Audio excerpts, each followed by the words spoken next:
as well as gender equality and climate action.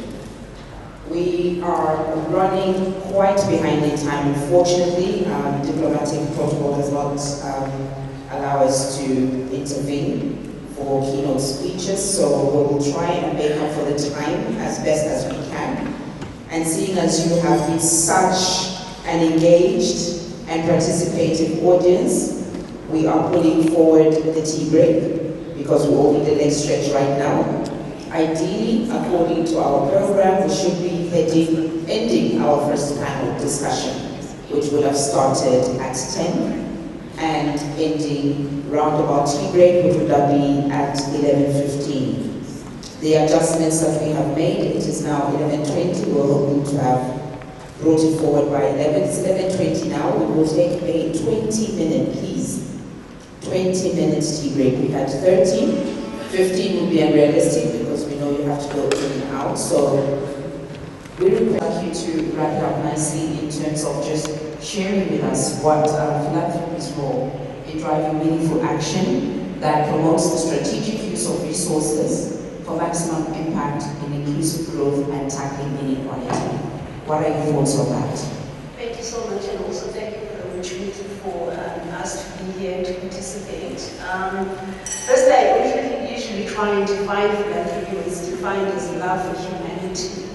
And I think all our work is driven with that. At the core of it, at the center of it, is that there must be a change in the trajectory of the human life. So we understand that how beautiful our programs are and our research is.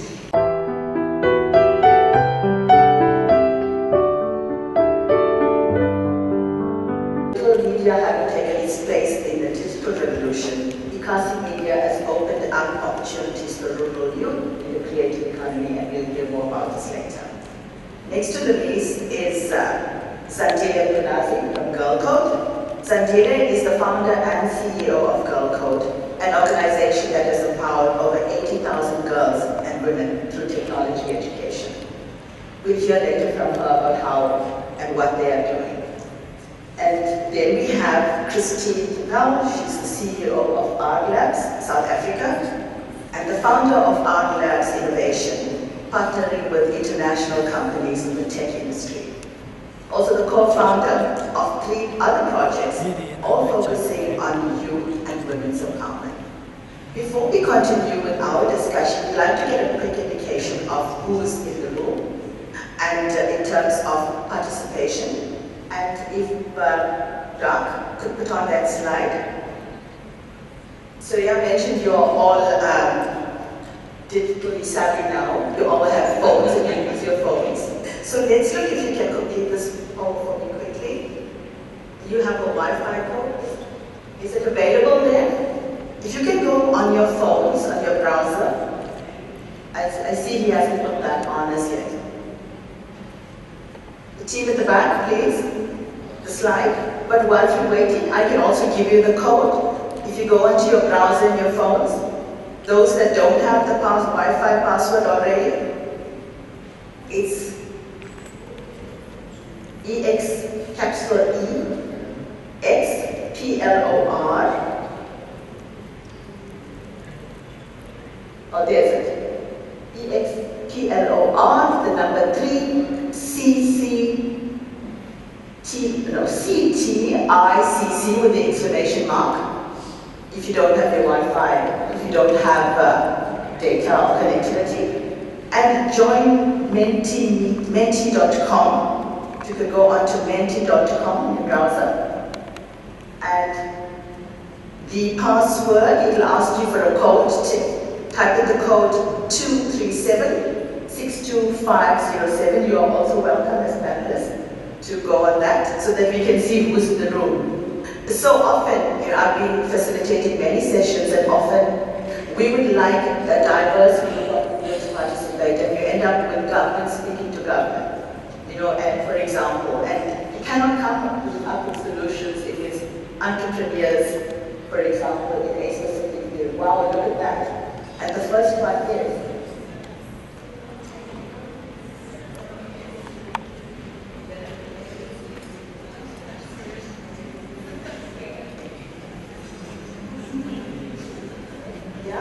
We've got many development agencies. Second are entrepreneurs. No. Civil society. Look at that again, entrepreneurs, investors, and the people that we'd like to see in the room are not here.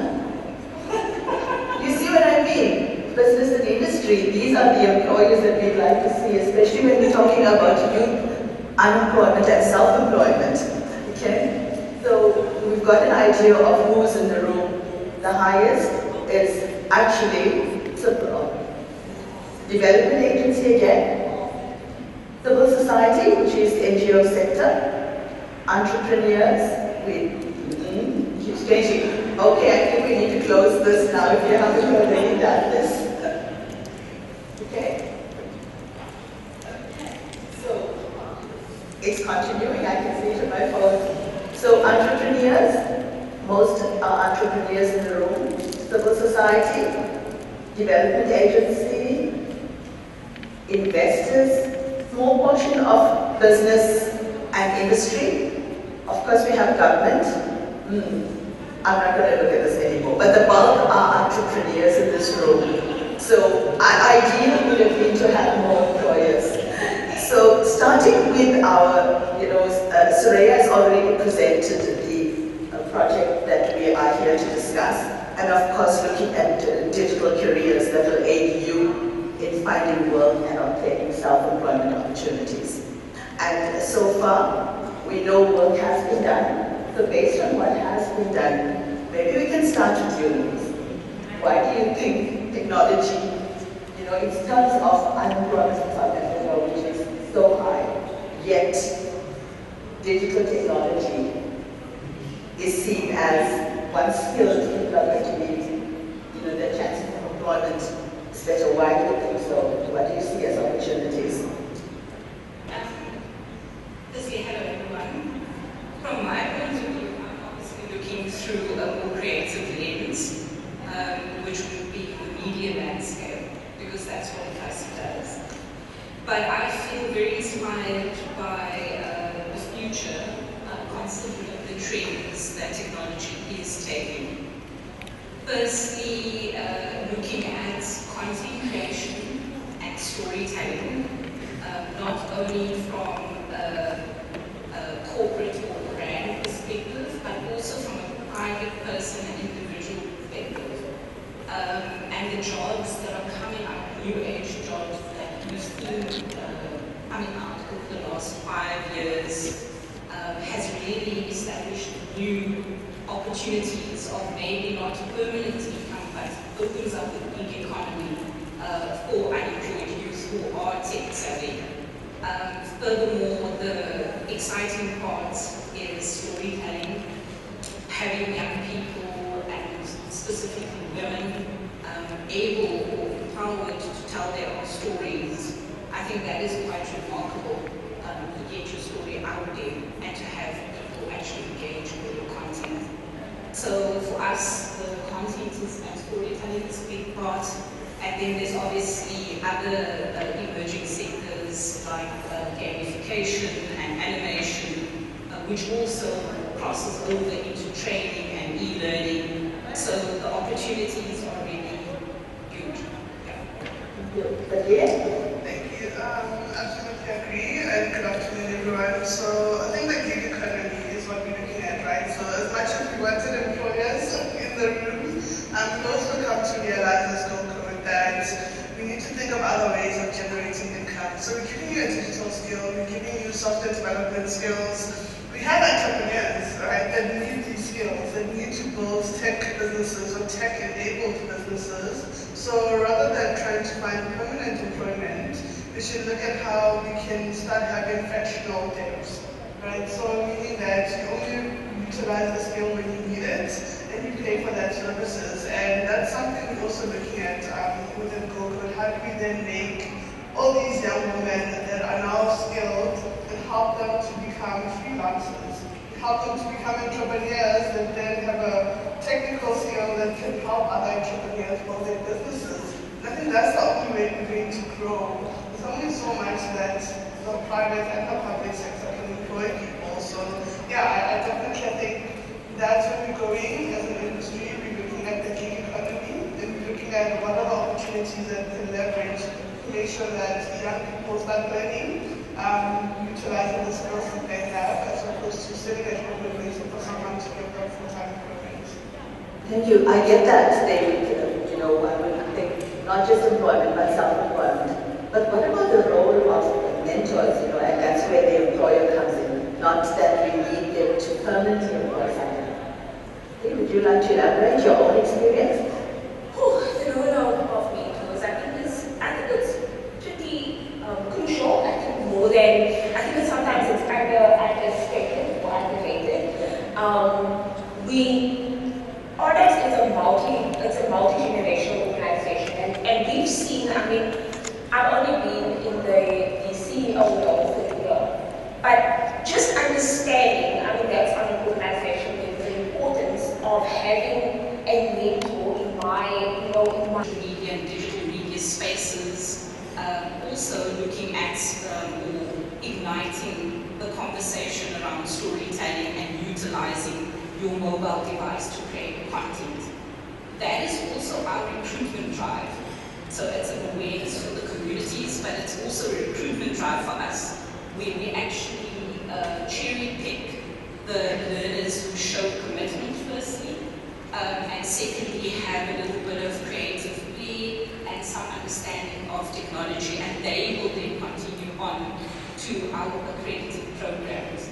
But I think to answer your question, my main point around learning in general coming post-pandemic is, and it's fine for training providers to adapt to this lifelong learning, we've heard the words, and training providers can look at creating stages where women specifically looking at the challenges that they face have different exit outcomes. But it's also for the companies and the funders to take that into account, that if a learner maybe drops out midway through the program because of a challenge, that is not a failure.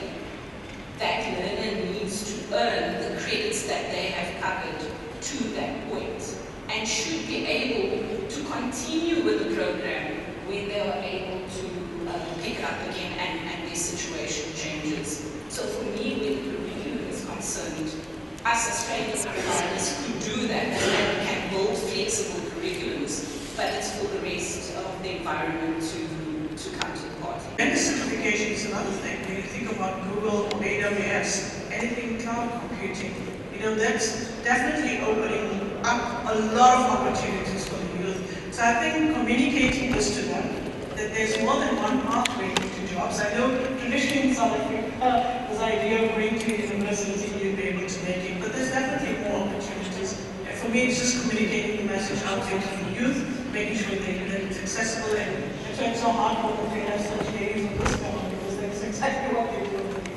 Yes, we are still at the AWIEF 10th year anniversary at the CTICC, Cape Town, South Africa. And I've got one of the most trendy young people, delegates that I've met today at the session. So tell us who you are and what you hear, what you've learned so far from today. So my name is Kosi. I am a musician, but I'm also a founder of the Victory Song Foundation. So we basically are helping kids in the township have access to mental health care. That is what I do. And today I just learned that there is a hub of women all over the world who are just coming together to learn from each other and to share what they've learned, but to also bridge the gap between the genders, right, when it comes to our workspace. So I'm really, really inspired by, hey guys, we're here with ministers, big people like Mama K. So tell us about your friend. This beautiful instrument that I know we're probably going to interview at some point. Tell us about Amise, the traditional instrument. Uzawadi, I met her in Durban, so she plays, this was one of the instruments she plays quite a plethora of them, and she loves indigenous music, and I think that's a passion we share together, is we want to preserve our culture to make it known that it is still rich, it is still relevant, and even as young as we are, we can still play it. And today she swooped us away with her hit single called Gimushe. Okay, And as what does that mean? it means I am beautiful. Oh. So she celebrates all the flaws, all the things we think we don't like about ourselves. She celebrates it in that song, and I love that song. It ministers to my soul quite a lot. So yeah, that's her. Let's go to your foundation. Yes. And you said you work with young kids in schools in terms of access to mental health. Yes. How important is it, especially young people now in this day of overload, information overload, and a lot of things? And what is happening in the social media? Yeah. What would you say young people need to do to address, their mental health issues? Wow, I think there's a lot we can do. But even with my foundation, what we try to do is give children time to hear them. The whole reason people are on social media, they're doing the most. People need to be heard. And we're trying to teach children just skills so that they are also able to express themselves. Because there are ways they can express themselves that actually are detrimental to their future, such as alcohol abuse. Some are dating for the wrong reasons. They get teenage pregnancies and all of those things.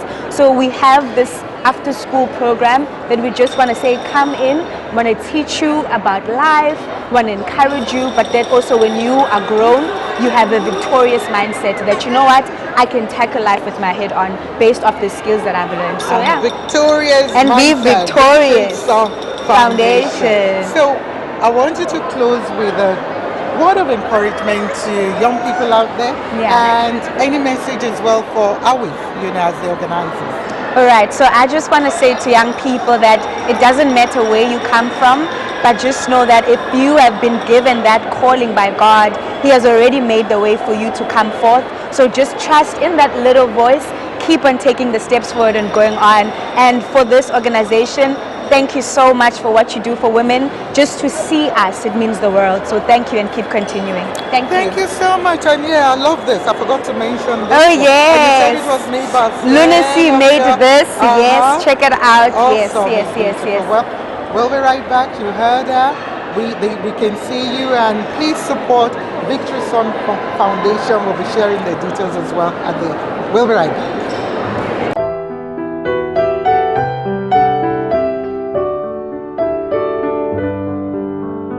Yes, we are still at the AWIEF 10th year Impact Anniversary, and we're with a stallholder that does amazing work. You can even see the name, Lelo's Tasty Foods, and I'm sure you'll be amazed at what they do. So please tell us who you are and how you're involved with Lelo's Tasty Foods. Did I pronounce it well? Yes, you pronounced it very well, thank you. My name is Lelo Mahoro, and I'm the founder of Lelo's Tasty Foods. Lelo's Tasty Foods is a company that sells and promotes mango acha, which is a traditional South African condiment, which was Asian inspired, but we have our own South African version, which is made from raw green mangoes that are actually sourced from local communities. And they're taken to a supplier, and then they are crushed, and then we buy the crushed mangoes, and then we make mango acha out of it. We also sell jam and also sell honey. Honey is seasonal, and we sold honey because we have seen the decline in the number of bees actually around the world, the decline, and then that's actually a threat to food security as well. So we'd love to have our own beehives in the future, but currently we just sell the honey as it is. Why did you decide to become an entrepreneur? Because I know a lot of young people or women who really want to, if they could, but you've not just made the decision, but you've taken that on board and you're promoting your work here. Why being an entrepreneur? What does it mean, to you being an entrepreneur? Being an entrepreneur means that I'm not just empowering myself, but I'm also empowering others. I didn't start by being an entrepreneur. I'm a qualified professional like everybody else does. In what field? In auditing and also in forensic auditing as well. Yeah, so I'm a certified fraud examiner. And I didn't just start by being an entrepreneur. I relocated to the Western Cape in the year 2022, and after my relocation, I looked for this very delicious condiment, because where I grew up, it used to be something that you'd eat with every single thing. However, when I got to Cape Town, I walked around, I looked for this product, and I couldn't find it. And from nowhere, out of my mind, I was like, I need to introduce the people of Cape Town to the acha that I know, not the acha that they find on shelves in the supermarkets. And that's just how I started. I started in my small kitchen, from my small kitchen, I have now moved to a commercial kitchen, and I'm also praying that in the near future I'll also have my own production and factory, and I can also be able to promote this product across Africa and across the world so that they can be able to enjoy a South African condiment. So now let's talk about the products. So we have various flavors, here, I believe. This is Mild? Yes. Oh, okay, so there's mild, garlic, hot. Yes, this is strawberry jam, okay. and then Can this I is, taste? you're more than welcome to taste. Let's see, which one do I want? I think I like the look of The mild. Try it. One. So let's see. Oops, I'm making a mess, sorry. Don't worry. Please taste. Yes, very different. Which one is most popular? The mild and the hot. Okay. We also have Durban hot. Durban is a place in South Africa where a lot of people, they love chilies. So everybody would ask me, like, I used to call it extra hot, but then they're like, you need to find another name for it. And I'm like, how can I not just say Durban? Because they love everything that chilies, and they're still here in South Africa. Very good for you. Yes. This one is. This is our raw filtered honey. We sell what is in season in terms of the honey. So we have the multiflora honey now, which is what is in season. So if it's out of season, we don't sell it. We only sell honey that is in season. Let me try the jam. The strawberry jam. I love my jam. So let's try the jam.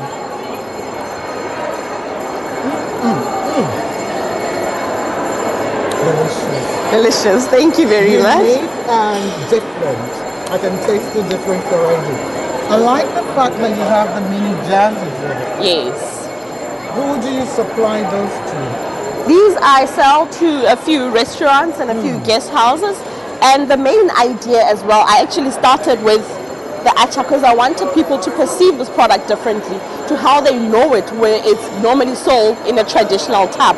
And I said, I want to elevate this product. I'd love to see this being served on an airline menu. I'd love to see this being served in a 5-star hotel, and I just brought in that different aspect, and I said, I really want to put this product and elevate it, and I really want the world to know about mango acha, and I want the world to know about Lelo's as well. Thank you. Well, very well done. I'm just looking, I love the packaging. They all look, from the mini size. And what size are this ones? This is a bottle of 360. Yes, yes. 360 360 grams. Okay. Yes. And that one is?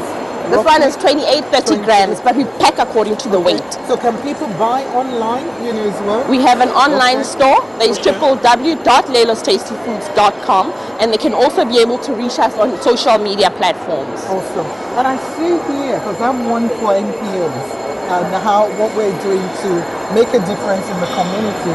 And I see here that you support the Justice Desk, yes. Human Rights NPO. How important is it for organizations like that to be supported? It's very important because the amount of work that they do. We live in South Africa, and we know that the type of country that we live in, there is a huge number of gender-based violence. There's a huge number of children being raped, children being murdered. There's so many issues, social ill issues, and these initiatives need to be supported so that they can be able to continue doing the work that they do. So I'm a proud supporter of the Justice Desk for Africa. Thank you. And I love what you are wearing. I love the way, the shwe is connected. Yes, let's see. Oh, you've even got that. Okay, let's do some stuff.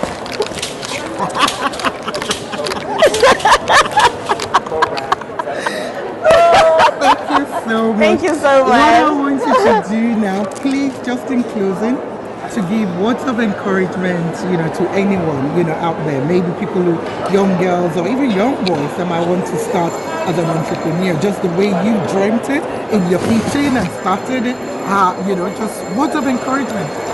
Words of encouragement is believe in yourself, be different. You are allowed to be who you are. Don't go with a pack.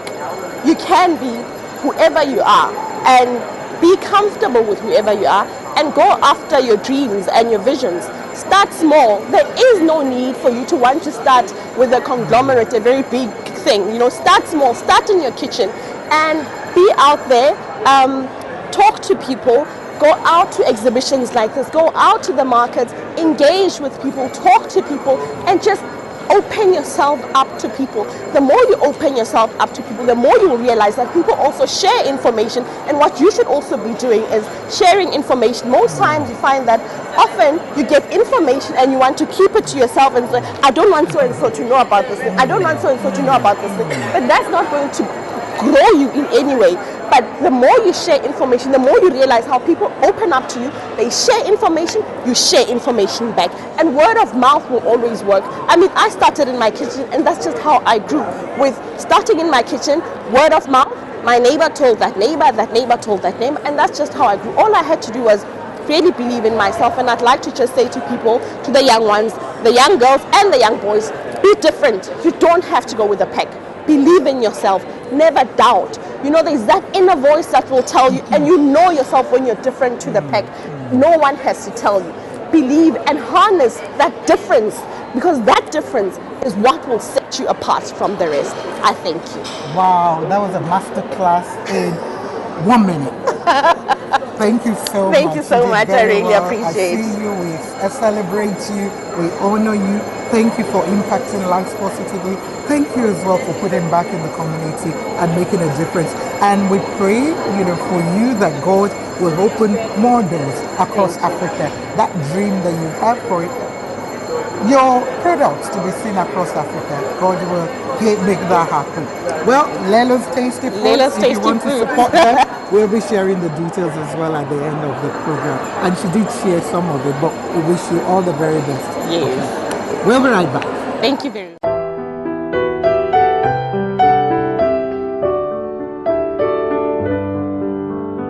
Yes, we're still at the AWIEF 10 years of impact in Cape Town, South Africa. And we're blessed to have a short conversation with one of the speakers. But let's hear what he spoke about. So tell us who you are and which organization you represent, and just summarize some of what you shared earlier on over there. So my name is Linda Zaza, and I am the Senior Program Lead at the Ellen and Jill Gray Philanthropy, South Africa. And basically what I do is I support institutions or the education system with entrepreneurship. So that is our schools in South Africa, where we teach kids in schools around entrepreneurial competencies, and then also within the higher education space around the entrepreneurial mindset. So what does it take to have an entrepreneurial mindset as well? And what we're really talking about was our work that we've been doing in the TVET space, where we've supported and helped the TVET sector in South Africa to create and foster this culture of entrepreneurship. So what does it look like? We started running competitions, we call it the Entrepreneurship Inter-College, where students pitch, and that's where we find these young entrepreneurs at these institutions. We also work with executive leadership, so bringing on principals and the executives to be able to understand their role in creating this culture of entrepreneurship. But we also work with the lecturers to capacitate them, to support them, because most of them have been saying that they need the help and support for them to be able to teach entrepreneurship in a practical way that helps to produce entrepreneurs at the end of the day. Interestingly, some of what you were speaking about, you spoke about relatable role models in schools. And, I didn't even know your work specifically in schools. And I think one of your co-speakers was saying about, or was in the audience, about whether it's a good idea to start in school. Is that the right space? Because she had a school. Okay, it was one of the other. So what do you think is the right way? How do we address this? Because we work in the grassroots, and we're finding out, that there's more that needs to be done in terms of education, entrepreneurial education. And part of what is happening as well is a lot of them don't think entrepreneurship is about, I finished school, I want to look for a job, instead of how do I create jobs? So what more needs to be done in schools? Firstly, I think that's a great question. I think one, we need to start as early as possible. And it's the methods that we use to teach entrepreneurships that are very important. So if we take kids, for instance, we use play. We've got games in East Africa called Wabambuzi, We've got one in South Africa called the Ellen Gray Entrepreneurship Challenge, where children are playing an online game, but it's teaching them about entrepreneurship, where they choose a character, they choose an industry, and it takes them on a journey of what does an entrepreneurship look like in that particular space.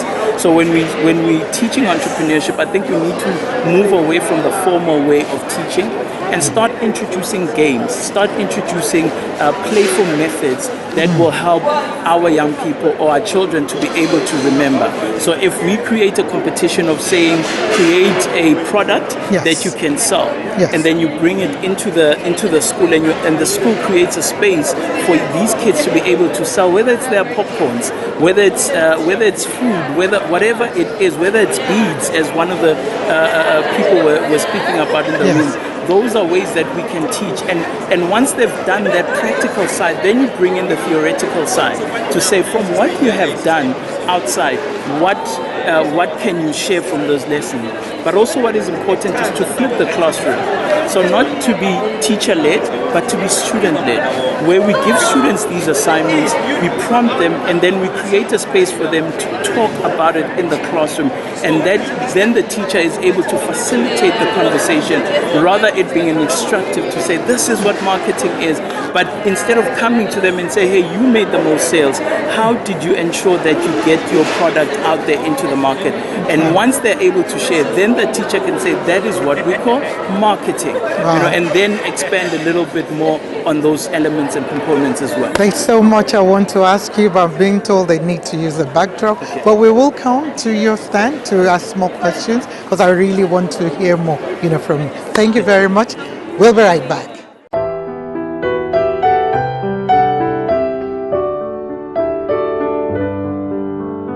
Wow. It's the end of the second day and the conference celebrating AWIEF at 10. Wow. Well, we told you about this lady. She's a powerful lady. She's the one behind the scene. She's told me I've only got 2 minutes, but we're going to try our best to keep it up to that. So how has this been for you, seeing all the women from across Africa and men as well? Just sum up how you feel and what we should hope for in the future. I feel excited and excitement. I feel a joy, a happiness that change is happening for women in Africa. Seeing all the people, all the women that made efforts, all the business leaders, business owners from all across Africa here gathered over these 2 days. Beautiful conversations, dialogue, exchanges, networking, interaction, excitement for the future, a future for all of inclusion, closing inequities, and acting on climate and collaboration. So, Kemi, I am very, very hopeful for the continent. Well, we have a small gift just to say thank you and well done. It's a really, really small one. We want to say we celebrate you, but I want to just read it. It's a plaque that we've made for you. I know that. So it's a surprise, for you. So it says, celebrating and appreciating Dr. Irene Ochem, founder and CEO of AWIEF, in recognition of your tireless dedication to empowering African women through entrepreneurship and economic inclusion, your visionary leadership, and so on and so forth. So this is just a small plaque, because I know sometimes we forget to acknowledge the people behind the scene. You give out the award, but we want to just say, well, thank you for being on our program. And this is all for you. And this one is about how you are making impact. So thank you. We appreciate you. We love you. You featured on Impact Africa before, and we're glad to see you here today. And we wish you and your team and your husband and your children and their partners all the very best. We can't wait to see more of this growing into more. Thank you. Thank you so very much. But very Dr. quickly, Mama K, my friend and sister. I know. Yes. Words of encouragement to anyone out there. Yes. Very quickly. What I do, my words of encouragement is for young women, to take the bull by the horn and go for it. The future is theirs and it's happening. Changes are happening. There are opportunities out there to grab them, to leverage them, and to grow with Africa. Thank you. You heard that. It's a wrap. AWIEF 2024. Where is AWIEF next year? We will review that. Okay, it will be revealed. Yes. Well, that's all for today. And stay blessed. God bless. Love you all. Take care. Thank you very much.